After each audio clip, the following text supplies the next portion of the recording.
thank you very much for coming on. Thanks for having me. How are you? I'm good. How are you doing? I'm good. Good. You've been busy?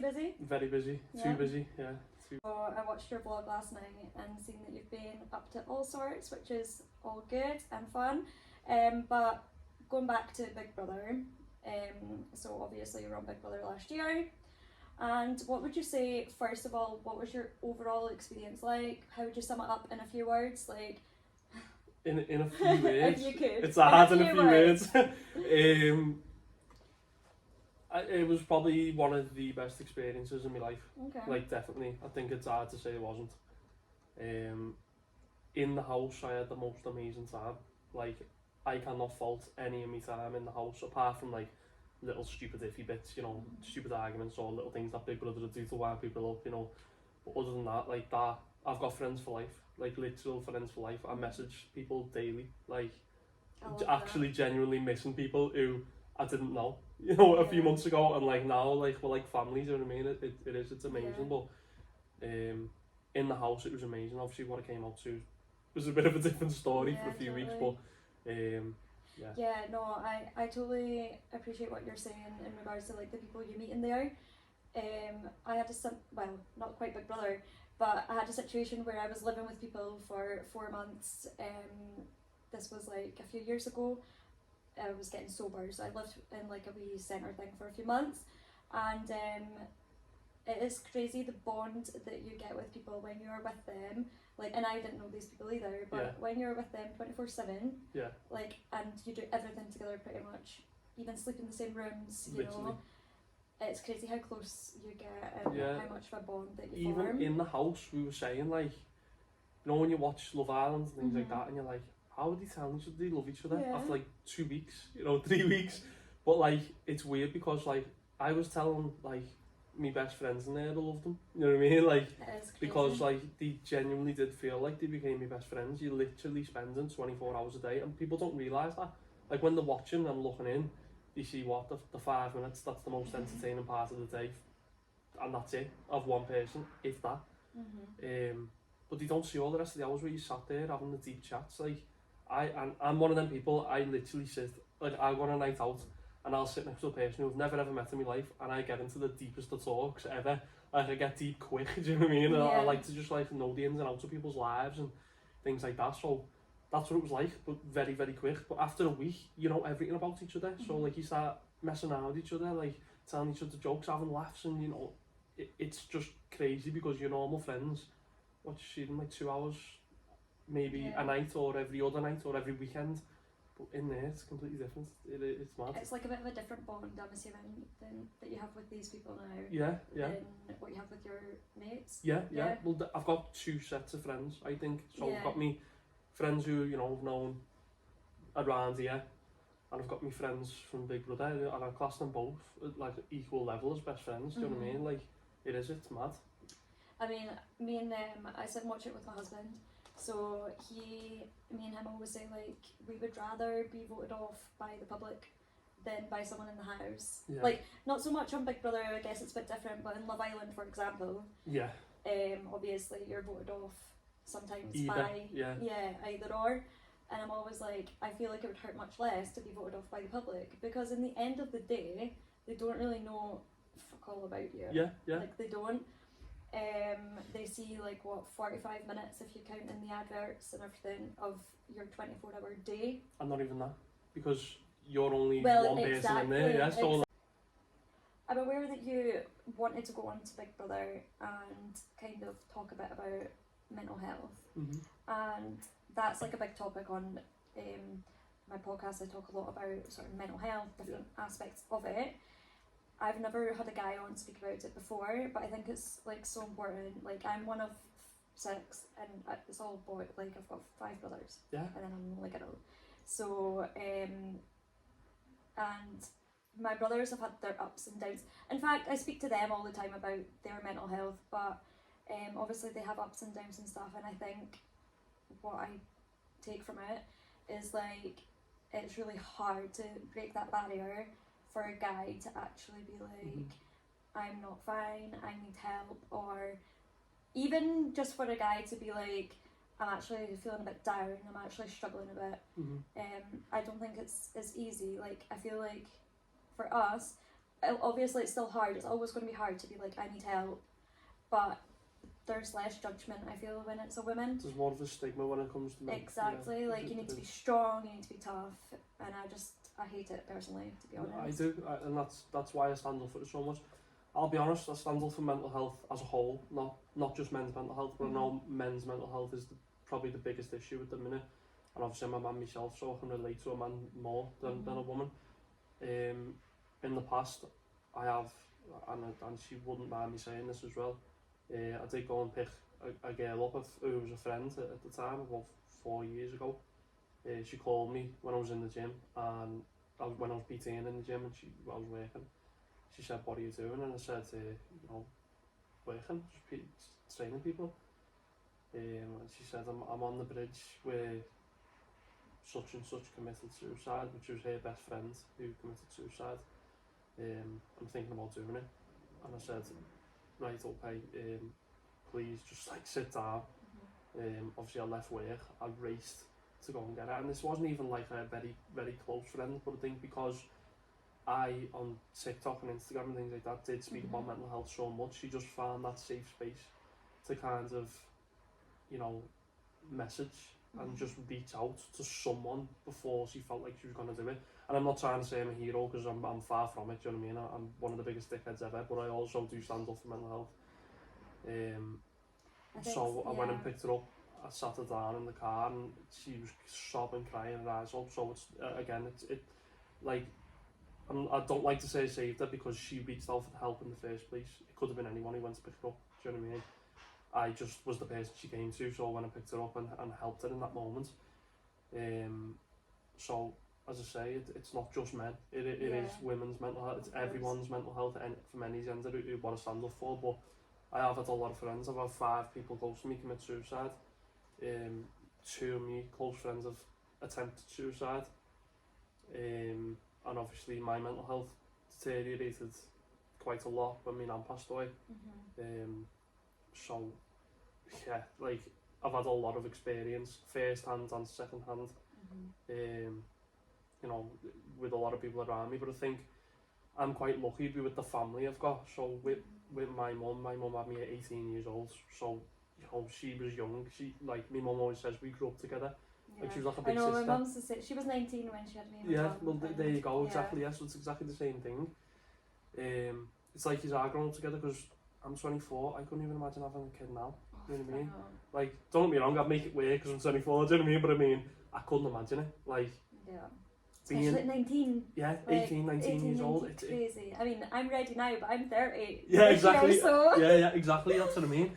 So, without any life experience, and, you know, just coming out of college potentially, and having to go to get a job, get your own place, struggle, pay the bills, also clothe, feed another human, must have been massive for her. But due to that, and I think because of that, I became very, very close to my mum, like she was an older sister. Yeah. So me and my mum have got a very, very close bond. Like, even tonight, she's coming to the event with me. My mates are, she's coming, you know what I mean? Like, that's just what we're like. We're just like friends, we'll go out for a drink and things like that.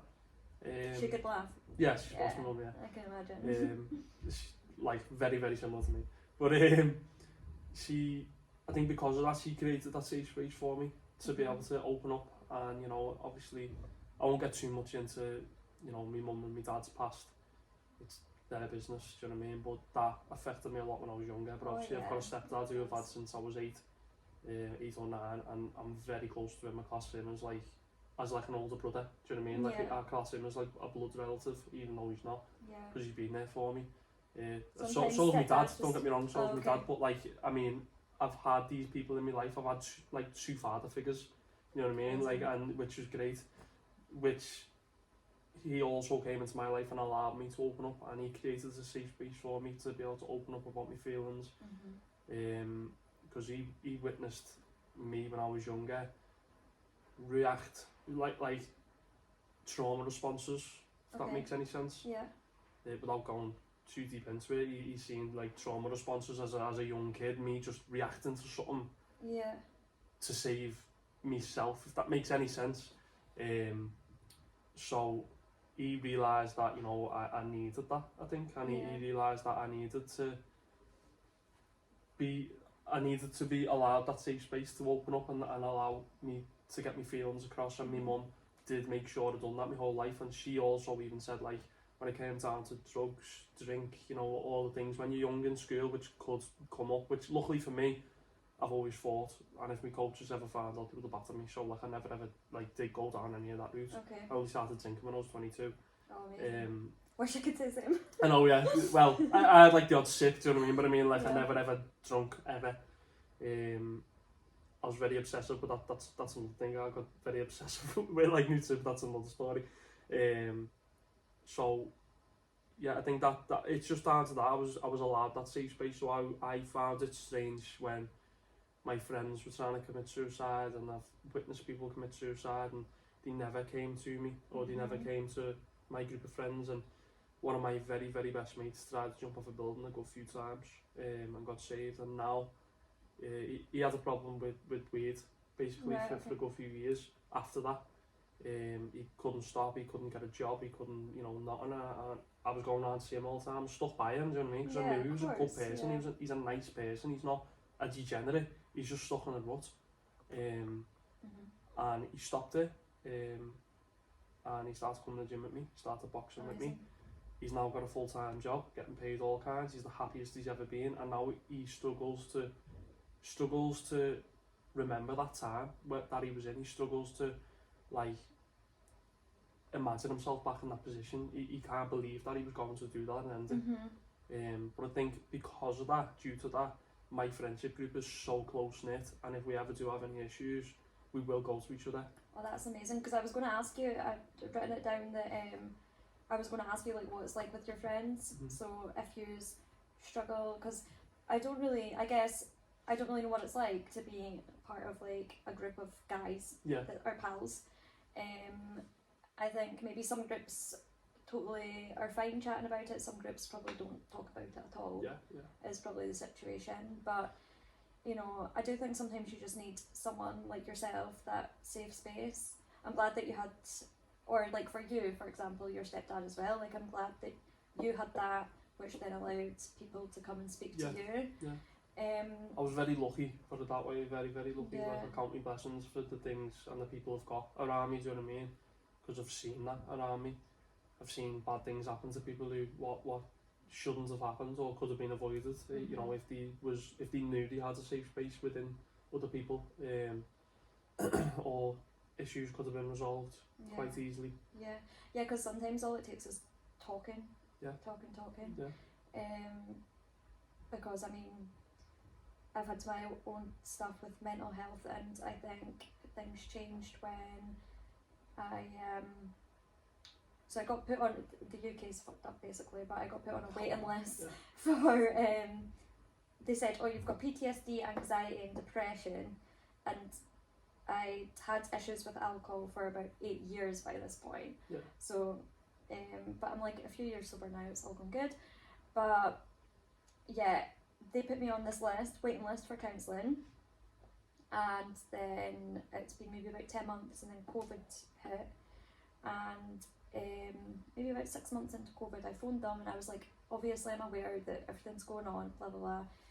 They said on the phone, we've just scrapped the waiting lists for the entire shire. So I live in a place called Clackmannanshire, and they were like, we've scrapped the waiting list for the entire shire. What you'll need to do is, after like the lockdown's done, you'll need to come back, go through it again, get yourself back on the waiting list. And I was just like, at that point, you know, I was really, really low, and like my husband said to me the other day, he was like, I feel like writing saved your life, because what I started doing is I just started writing everything that was in here, getting it out, journaling, and it's bad, but I literally wrote like books and books and books full of stuff. Thing is though, now you're in, I'm assuming, so in a better place. Exactly. You can look back on them things, can't you? You can look back. You know, think, wow, like how far you've came, and like even in a few years, you know, you'll be able to look back even further and think, wow, Well, like, sometimes when I look back on it, I'm like, oh my god, I can't believe like. that's how good. That's good. I think how that's bad it good that was. you're looking back and thinking that, because obviously you've came so far from that, Mhm. from that situation, and you've, you know, if you're looking back and you know, you're kind of cringing at yourself, or you kind of, So bad. you know, in disbelief of what you was writing. I think that's probably one of the best things ever for you mentally, Yeah. because you're clearly not thinking like that now, and you're clearly in a so much better. And that's place. just simply been from like writing about it and talking about it. So I literally, like kind of what you were saying about TikTok, Instagram, that's how my following started to increase, because like I do a lot of travelling, which is probably half my followers. Yeah. The rest are probably like mental health, Yeah. people that have issues with alcohol, anxiety, all this stuff. And I just started talking into my social media, basically. That was Spewing basically it my all way, out. journal. Yeah, that's why my TikTok basically kind of got out, because before Big Brother, of course, because I didn't, yeah, so I didn't write things down, because obviously, like, I just didn't It's feel not it was for necessary. everyone, yeah. I know people who have, and I know people who do, but my way of journaling, to say, was to speak to the camera. Mhm. I've got thousands of videos on my phone, in my iCloud, and you know, in my camera roll that I never ever posted. Yeah, I've got a few that Yeah. haven't been posted. I don't know if I ever will. Yeah, post yeah, them, no, to be fair. I don't think I will, and maybe in the future, you know, to show people what kind of low how points I was bad, at. yeah. Maybe I will, but you know, that's for another day. But I've got thousands of videos where I'm just speaking to the camera, just getting it out, and you know, that was me feeling like I was speaking to someone. Even though I know I have a safe space with family, friends, I like to think of myself these days as kind of a strong character, which is kind of sad when I'm trying to push out a mental health. You know, I'm trying to show people that it's okay to open up and things like that, but I don't want to now open up to people and show me vulnerability. Even though I do online, I feel like when I'm speaking to the camera, I don't feel like I'm speaking to someone who's close to me and I'm burdening. Yeah, totally. But that is what I'm pushing. So I'm pushing people to speak to people, but also but doing it but the also other way. doing it the other way around. Yeah. So it, like, I think for me at the minute, even I still do it now. Like, you know, if I'm having a bad day, I'll speak to the camera. Or, Yeah. like for me as well, I've got my girlfriend. Me and my girlfriend Of are like course. that. We're very very close with each other every day. Virtually live with each other. So yeah, I open up to her. Do you know what I mean? And she opens up to me, which is nice. But Yeah, I think when you've got like a solid partner, it definitely helps. Yeah. Like that definitely helps. Yeah, when it comes to Big Brother, then do you feel like they didn't showcase that at all? Like I feel like they didn't really put anything in about that at all. No, And I so- knew that that's what you were going in there. You wanted to speak about it. Yeah, so on the intro video day, I was in there for about 2 hours. They were asking me questions about my past. I said to them, listen, I've got a girlfriend now, you know, I don't really want to be speaking about my single life and things like that. I don't want to deserve to be. Like, it's okay, you know, it's fine, it's just part of the, you know, whatever, this, that. Even down to the t-shirt I was wearing wasn't mine. I was given a different t-shirt, I wasn't allowed to wear my own t-shirt, because apparently they just didn't suit what they wanted. So I think they were trying to already paint this character or paint this picture of me that wasn't, you know. And I don't want to call ITV out too much, because I appreciate them a lot, and I appreciate the help that they gave me afterwards, you know, things like that. But the way I was edited, the way I was aired, things like that, I do not appreciate, because I did go in there and I did say to them, I want to speak about mental health. I want to speak about, you know, just about being a man and having fun and being allowed to be a man, you know, and, you know, they said that's okay, that we appreciate that. This Big Brother isn't for drama. This Big Brother this year is for people to open up. It's about, you know, people having conversations, and it's more about deep conversation, and, you know, things like that. I was like, yeah, okay, that's fine, that's what I want, that's what I want to go in there. I want to go and have a laugh, and I want to have these deep talks. Matty is probably the one person in there who I had the most deep conversations I would with. love to chat to him one day. Matty's I great. messaged him, but he's not read it yet. Yeah, so. no, he's lovely, Matty, honestly, he's great. I used to sit with him daily. I came to tears with Matty a few times, yeah. literally came to tears. Heads on each other's shoulders, crying, like literally talking about situations. Like, not once did anyone ever see that, and that's what is disappointing for me, because them types of talks is what young men that's what they need to need to see. need to They see. need Yeah. to see that that's happening, that that's fine, that And there's they, nothing they wrong with also that. as well, that it's seeing that I'm opening up and I'm coming to tears. Mm-hmm. And I'm very open about my mental health. Like I say, I do it online all the time. I'll tell people I don't care. Even right now, I'm not the best. You know what I mean? I don't care. Okay. You see me online, I'm going to parties, I'm going to London, I'm going to all these events, I'm getting me money in, you know. Which is the outside image. Yeah, I don't need a 9 to 5 anymore, but deep down, like, I'm still me. I'm still living my life. Yeah, I'm still, you know, I'm still just me. Like, it doesn't mean that, you know, because you got all the, like, this, you got all of that, you've got all the people's eyes, this, that. It means nothing. It genuinely means nothing. I'm just lucky to have my girlfriend, my friends, and my family, and the gym.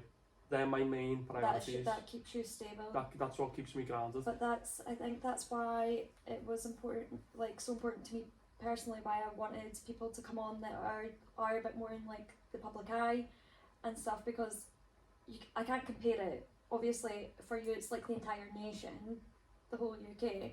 For me, it's more like, I would say, where I live, people watch my social media and, you know, all these different people have different perspectives of you, and people will watch one thing, a 30-second clip, and think this, or, you know, I've had all sorts, like, last year I done a lot of like solo travelling, and I was getting lots of like, oh, you don't love your husband, and yous are, you know, I've had all that. oh, all this kind of stuff, or then, you know, you could post a bikini pic and then you're a slut, you could, I don't know.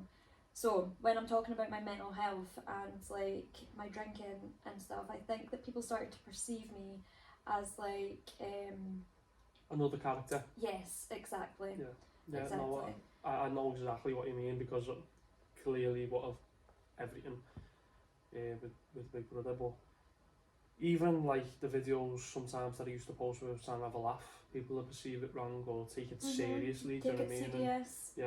And it's not me. You know, I'm not playing a character. It's just people have multiple layers. Yeah, you know, exactly. And them layers, sometimes you're on the 5th layer, sometimes you're on the 4th layer, sometimes you're on the 1st layer. Like, the layers consist of different parts of your personality. Totally. If I'm being crazy, it's because in that moment, that's what I'm feeling like. If I'm being down and deep and having meaningful conversations, that's because that's also part of my personality. If we were all one-track minded and very one-dimensional, we'd all be very, very boring. Exactly. You know what I mean? So, yeah, the world would be a very boring place. Exactly, and that's why we were all put on reality TV, because we clearly all have multiple layers to our personalities, do you know what I mean? And that's why we all got put in there. I literally loved everybody that was on it. I can't think, like, there was nobody that I thought, oh, I couldn't have a conversation with them. Yeah. Like, I could have probably sat and chatted to every single person that was in there. Yeah, they were, and even when I first walked in, I expected to be full of like influencers and stuff, you know what I mean? Well, yeah, that's I went in, I was like, oh my god, about. I was like, yes, I was like, you know, this is what I wanted, this is like, this is what I came in here for. I wanted different people, I wanted Big Brother. That's what Big Brother is. Yeah, that's what Big Brother is, like, yeah. And yeah, but yeah, I am disappointed. That's the one biggest thing I'm disappointed about, is all the conversations with Matty that never ever got shown. I know apparently a few people messaged, I've seen them in requests on Instagram, like, you know, a few were on the live, a few of the conversations, which is nice to know, but you know, not everyone watches the live and there's too many bird tweets and things like that, so the full conversations were never there, which is just sad really, to be honest, but I'll carry with me forever. I was going to say, you've still had that experience yourself, and so is Matty, so, you know. But I do think it was important, not just for young men to see me open up and come to tears about, you know, my past or my experiences in life, or, you know, my feelings, but also seeing people from different backgrounds or people with completely different lives are also allowed to be friends. You know, we're also allowed to have conversations and love each other and be good mates and have laughs, and you know, I know in Liverpool, Liverpool's a very one-track-minded place, Okay. and if you're not part of that clique, you're not part of that clique. If you're not part of this clique, you're not part of this clique. I've never been like that. I've always been the type of person to, like, I'll speak to that person, speak to that person, speak to that person. Yeah. Just because, it might be just the ADHD in me, just wanting to speak to everyone, do you know what I mean? But that's just the way I've always been, so I can never really relate to most people, because Yeah. my group of friends aren't like that, and that's why I get on with them so much. But my group of friends only consists of like 3 people, and even when my girlfriend met my group of friends, she said, wow, I've never ever seen a group of lads like yous in my life. Are you all quite like Very quite different. Yeah. Very different, but all got very similar interests. Okay.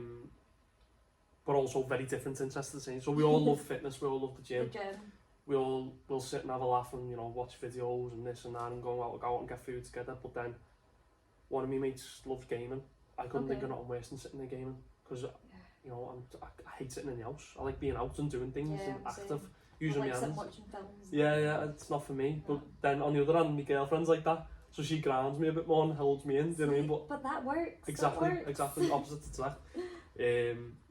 But yeah, my group of friends, that's just what we've always been like, and I think I'll hold them close to my heart forever. And one thing that people probably don't know about me a lot is, when I left school when I was 16, I was quite popular in school, you know, like I was just everyone's friend, you know. I used to go to all the parties and things like that. But when I was leaving school, no one else in my year really boxed or fought or did any sort of combat sport. I went to a boxing college, 2 of them, a day and a night one. So they carried on going to 6th forms and different colleges and things, but no one came to my college, and my college was full of people from different places, not Liverpool, who were travelling in. So where was the college? Sorry? In Liverpool, in Liverpool, only around the corner from here.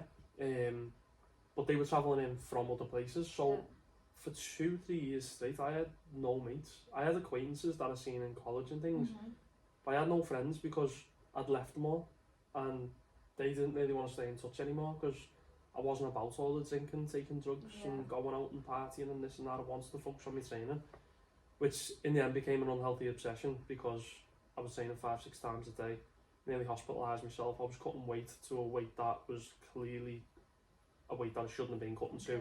I was sitting on my bed, like, literally, I could feel my heart pumping through the bed, like, when I was cutting weight and things.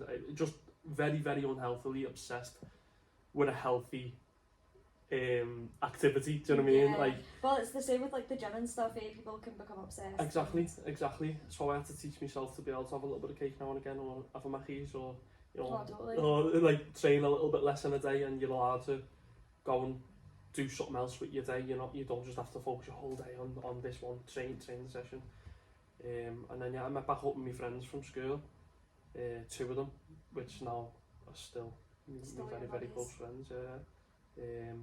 I love that. I feel like sometimes certain people, they'll just stick. Like, I've got a few childhood friends, 2, 3 that I still speak to, but they are out in Switzerland, so I went to school out there, and we literally speak like every other week maybe still.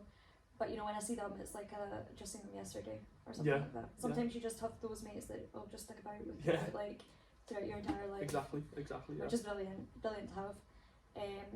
But yeah, with your boxing, so how's that all going? Are you still doing it, or? Yeah, I'm still boxing, still training. To be honest, I had this conversation with my little brother yesterday. So he fights judo mainly, my little brother. Oh, right, okay. And he's quite good at it, very good at it. Which I used to do when I was a kid. You know, I was in talks of going fighting for Britain at one point and everything, but then I got sick of grappling and wanted to punch people in combat sport. So I started Muay Thai boxing more and things like that, and then boxing took over, because what people probably don't know as well, I moved to Bahrain when I was 19 in the Middle East, just packed my bags and got off, fought for their country, which again is a long story, but a coach from our country went there, needed someone my weight, so I went and fought for their country. Again, one of the best experiences in my life, but and did that have a negative impact on your mental health, would you say, or no? I'd say it was a 50-50, so I was very lonely, very lonely, because, you know, there was no one really there at my banter. Like, you know, Liverpool and Glasgow, very, very similar banter, Yeah, you know what I mean? exactly. Like, it's hard to travel away from, even to go to London and get the same sort of banter, do you know what I mean? Yeah, and I feel like even sometimes, I don't know if it's the same for people from Liverpool, but I feel like as soon as you say, even if you say you're from Scotland, people are like, Yeah, no, I don't yeah, know. yeah. If you say you're from Liverpool, people are a little bit like, oh, right, got they're best gonna watch be, me they're gonna be pockets. mental. Yeah, best watch me pockets and all that. You know, yeah, fuck. Yeah, but like, it is what it is, isn't it? Do you know what I Yeah, mean? it But doesn't like, really feel exactly, yeah. But it's hard to go anywhere else in the country, never mind the world, and get the similar sort of banter with anyone. So it was lonely, and obviously the time difference. Couldn't exactly bring me mates all the time, and I was. Do you know what I mean? Don't get me wrong, I was, but it was hard to get hold of them because of the time difference. And I was constantly training. I was training with Russians who couldn't speak a word of English. So crazy. you know, And what were it they was like right now? tough. Put it that way, yeah. Tough. I you love, know. like, I've only met a few to be fair, but the Russians I've met were class. Like, Yeah, no, they all are. They're Yeah. great. We were speaking to each other in Google Translate. You know, like none of it made sense. It was all like gobbledygook, but like you had to like match words up and kind of make sense. And I was doing it back to one of them called Danis, one of the main ones. He went to the Olympics for Bahrain, nice. and I showed him, and he was like, I could tell him, he was like, you know, and then he was showing me, and I was like trying to make sense of it. So we like to say like 2 sentences. It took about half It an takes hour. a whole. Yeah, I know. yeah. I know.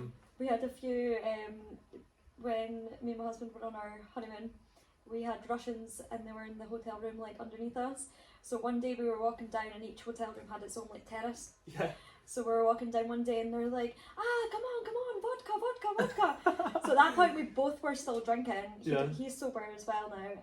But we were both still drinking at that point, and oh my god, they got us hammered to the point where like but what they were doing is they were having a shot of vodka and then biting into an apple. An apple? An apple. Or was it a potato? No, it was an apple. So they were going like, and then apple. That's mad. So the first night, like, we managed to get home. By the second night of drinking with these Russians, they were carrying both of us. They were like, come on. Yeah. These 2 Russian men, like, one had me, one had my husband. He was like carrying him and all. So you know what though? Getting a bit deep again, but coming back to like when you were saying about your alcohol problems and things like that. I'll be honest, you know, when I came out as a Big Brother and, you know, I got the booze and things like that, and I basically went back to my hotel room with my girlfriend, and I was speaking to her about it all, you know, for the first hour, and then I was like, so what does the nation think of me? And she was like, I don't know. And I was like, okay, how big has Big Brother been? Because, you know, I had no insight whatsoever. I went to the PR meeting and they told me, like, you know, things that came out, like, my old OnlyFans got leaked and things like that, like, those stupid things. Like, I knew it was going to get leaked, I told them, that's why they didn't pull me out the house and things like that. But, yeah, so I sat and had the conversation with her, and she's like, Paul, it's been mad, it's been hell. I was like, why? She's like, people just, apparently I've got a 14-year-old kid. I would have been 10. You know, like, someone said you can finally start paying child support and all that, and people are like, oh my god, he's got a kid. Kid's 14. How have I got a 14? I've got no kids. You know what I mean? I was like, people just love to hate, and people just love to jump on things that is absolutely pathetic. People will literally go digging for stuff. And there's nothing there. You know, and this is what I always said to people, there is nothing there. Yeah, there's nudes from OnlyFans, I'll be honest. And I knew that, and I'd made my way out of that. That's what I was going to, well, I wasn't actually even going to bring it up, but like, so when I told one of my mates that me and him do like events together, so I told one of my mates that I was coming down here and that I was having you on my podcast, right? He was like, oh, that's sick. And then that was kind of, we were on a night out, that was kind of it. Like, I went away, he went away, and then like maybe about 20 minutes later, we met up again in this club we were in. And he was like, oh, my mate just sent me a video of Paul, like, shagging. Like, I'm not even... And, right, so he's like, do you want to see it? And I was like, well, no, because, like, I'm meeting him on Friday, so let's not do Don't that. make it sleep, But I'm like, how did you even get that? And he was like, oh, I was literally just talking to this lassie, and I mentioned, like, oh, one of my mates is going down to Liverpool to interview Paul. Next thing you know, she was like, oh my god, do you know that he has and sends the video to him? So that's what I'm saying, like, everyone behind the scene is doing all this, and I'm like, Yeah. you know, it's just But crazy. again, I mean, even with the OnlyFans assumption, what do people assume of me with doing that? And you know, for me, it's easy money. That's the only reason I do it. It's not a forever thing. It's not something that I'm going to ever do forever. But I've seen the Pound Signs came out on an expert, so called, in the Star newspaper. The day it came out was like, if he jumps on it now, he's going to earn loads. I was like, seen okay. Tom jumped on it as well. Yeah. Well, me and Tom had the conversation before he done that, but yeah, he done quite well as well, yeah. But yeah, so I had a conversation with my girlfriend, and I was like, right, you have full control Yeah. of the account, so she has full control of So it. she has access. She has access. into- She sorts it all out. Yeah. She works on it. You know, she's happy with what's Yeah. on it. Exactly. You know, holidays, nights out, Yeah. things like that. Like. She'll be sunning herself on the beach, like Yeah. Like, you know, like I had it, and I seen an opportunity. I seen an opener. There was a gap on the market, so I went for it, and you know, it's worked out. So why not? And my girlfriend's happy with it. My family happy about it. So who cares? Like anyone from outside looking in, I couldn't care less. You know. I was like, And then when I first had it, I had a few followers from TikTok, and that's where I got the money. I think I got something like $3,000 in like 2 days, the first ever time. And I was like, wow. But then it kind of like dropped after that, do you know what I mean? But like that was before Big Brother. But it was consistently like earning me bits of money, so I was just like, why not? Like it's free money, do you know what I mean? It's literally free money. And now there's loads of people, like two of my close friends used to do it. Yeah, exactly. They stopped doing it now. Yeah. But they've done it for a wee while, and yeah. now one of them's like training to be a nurse and get like a degree and stuff. It doesn't define you as a person. Well, this is what I mean, yeah. So if you're doing it for the main, I wouldn't say it's a lifetime thing for anyone. I wouldn't say go too far with it, but I'd say if it's means to an end for a while, like, you know, it's worked out very well for me. Do you know what I mean? I'm able to do a lot more in life now, and I've got more business opportunities. I've got more. You've got that money free time. to do I've what got, you want. yeah, as I've got well. everything. Yeah, exactly. That's what I mean. So, everything that I need to do and want to do, I'm able to do now. And so, people looking in, if you know, they're sat in an office like I used to be. I was miserable for 2.5 years in an office during COVID, and they're commenting on me doing that. I couldn't really care less. Like, sometimes you have to just think, like, what are these types of people? I mean, I would never be like giving up time out my day to go online and write a comment. Exactly. Being nasty to somebody. Well, I seen a comment yesterday, and you know, I try to avoid these types of things when people mention, like, you know, my family or my girlfriend or anything personal. Someone commented like, "Where's your girlfriend?" You know, when I was out with the Love Islanders and Han and things like that. Someone else commented, "Oh, she's sat at home. He's went out and left her and all that." I just blocked her straight away. I was like, fuck off. You know, in my like, I couldn't care less who you are and what your opinion is. Like, you know, the people who make me smile, like yourself. I'd care about you now because you've made me smile. We've had a nice conversation. Do you know what I mean? I'd care, and I'd care about your opinions now. But someone who I don't have a clue about, who doesn't may have any sort of impact, doesn't pay my bills, does not make me smile, has no impact on my life whatsoever. Never even seen you. Yeah, like... I could not care less. I literally could not care less. I've dealt with the hate. I've dealt with national hate. I cried for weeks over it. I had borderline alcoholism because of it. And we were drinking a lot when you came out of that. Every day. I was getting bladdered every day. And people don't realise, like, see when we were watching it, me and my husband were watching the episode together when you were evicted. Yeah. And we were literally disgusted at, like, I'm like, what kind of people as well are actually going to stand there and boo somebody? Well, like, it takes a certain type of person to boo somebody. They said to me in the diary room, you know, if you are evicted tonight, there will be a few boos, but mostly cheers, which was false. And it's all pantomime, don't let it get to you. Yeah. But it's hard to walk out hearing boos when I've just seen Olivia, Jenkin, Chanel and Tom, my closest friends in there at the time, crying that I was leaving, and Matty was crying that I was going, literally sobbing, and I've turned around into the tunnel to walk out, stood at double doors, literally like breathing, because I didn't know what, I literally built it up in my head that much. I didn't know why I was getting booed. I didn't know why I was not liked that much. I genuinely did not Yeah, have a because clue. you're in there, so you don't know. Yeah, so I what's didn't have, being I said, didn't know. Yeah, I thought something had went on outside or something. I just did not have a clue. I was like, what's going to happen here? Like, I built up in my head that much. I thought I was going to go out and get like pounced on. Like, I thought people were going to run at me. I thought people were going to like throw. I was literally behind them doors. No one can see that me I was doing that. As soon as them doors opened, I had to literally poker face it and walk out. Me dad rang me. Me dad's wife rang me.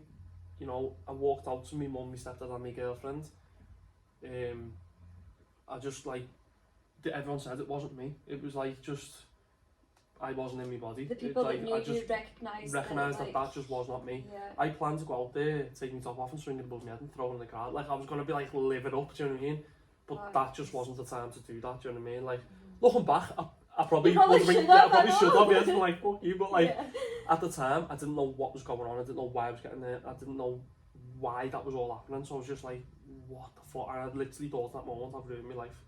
Like, I literally thought And I that's have the ruined my thing life. that people don't realise, like, how you must feel. I can't imagine how that must have felt. I mean, I'm quite a stout person and just let things slide off me, and I guess I've always, because when you're an alcoholic, I guess people will talk about you a lot, and like you do things that people will talk about, or you do stupid shit. Yeah. And I just kind of built this like, where I could tell people were speaking about me, but you just need to let it not bother you, Yeah. right?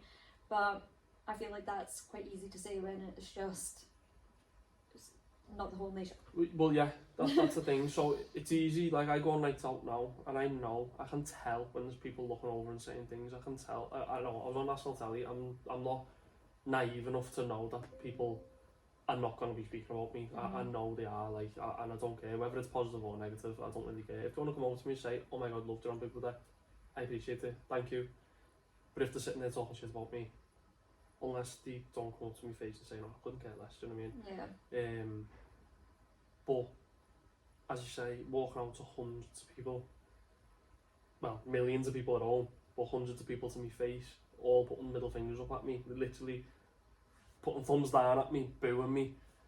I was just like, there's nothing I can do here. Like, this is the most vulnerable I have ever been in my life. Like, I fight. I go out in a ring and fight and potentially put my health on the line to fight people. And like, you know, I've been put down in the past.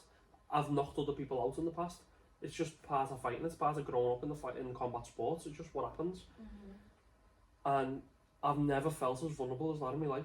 When you've been fighting, like you've never actually felt That as level of vulnerable as you vulnerability. did. Yeah, Were literally. you glad to see your mum there in the crowd?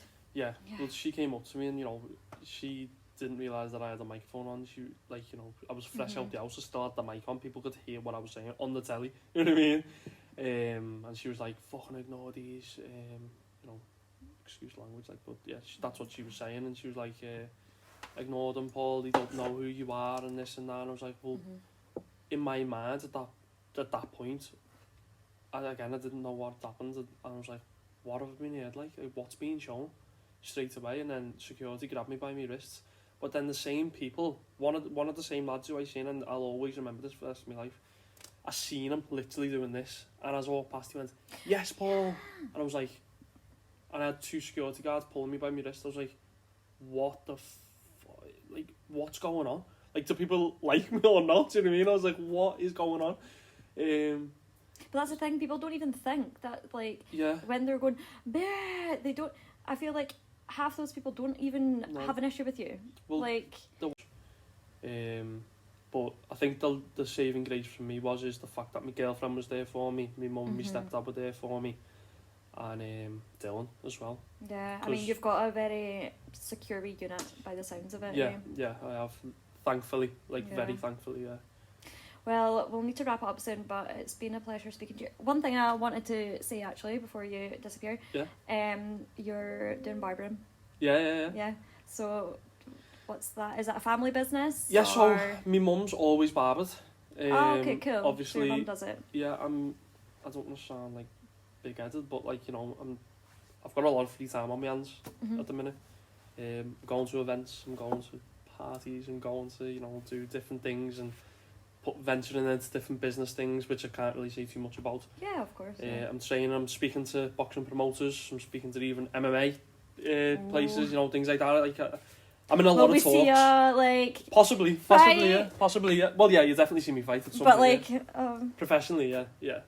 We'll see. Yeah. I can't say too much yet, but I'm in talks with a lot of different things, and I've got a lot of different business ventures and a lot of different life ventures that I want to do as well. So I'm in talks with. So I've got a lot of time on my hands. Like, yeah, I think it's amazing to do loads of different things. Yeah. Like I some can't people sit are still. like, oh, you just need to focus on your niche and do the. I can't do it. I've tried. No. I can't do it. The thing is, I'm earning enough money now to be comfortable. Just to say that. I get up and go to the gym. I come back, see my girlfriend. She gets on with their day. I try to see my mates there and work. Mm-hmm. What else is there to do? Like, you can't go to an event every single night of the week. You can't, have all these different ventures going on constantly. Mm-hmm. It might go on once a week, twice a week, but the days and hours where I'm free, you see me in Big Brother, I was constantly running around with me top You off, have your hands busy. doing something. Yeah, I'm just an active person. That's why I was up late. I like to be doing stuff. So, my mum is kind of basically done that for years and is kind of looking at basically doing her own thing. Okay. So I just said I'd help out. Amazing. Why not? And to do that, like, I think as well, me starting podcasting myself, Yeah. I was thinking I could cut someone's ear while I'm speaking to them, and that'd be a very good thing. I that'd like be speaking cool. to people. I'm just a very active person, but yeah, I might not stick around for a long time. I'm kind of one of them people that try stuff for a few Try it for weeks a wee and then I'm bit. like, nah, and then I go on to something else. Do you know what I mean? But yeah, it's literally just a family thing. Yeah, just Keep up the vlogging and that. It was good. yeah, I will. Thank you. Yeah, I'll get better. Like, I'll make it better, definitely. Practice it makes it perfect. Yeah, defo. If you want to do another podcast as well, I'm definitely up for it because I Yeah. think we've got unfinished. I know. I feel like Talks. our time is running out though Yeah. because the swimming's coming in. But yeah, definitely, I'd do another one Yeah, for sure. defo. It's not even, but I prefer to do them.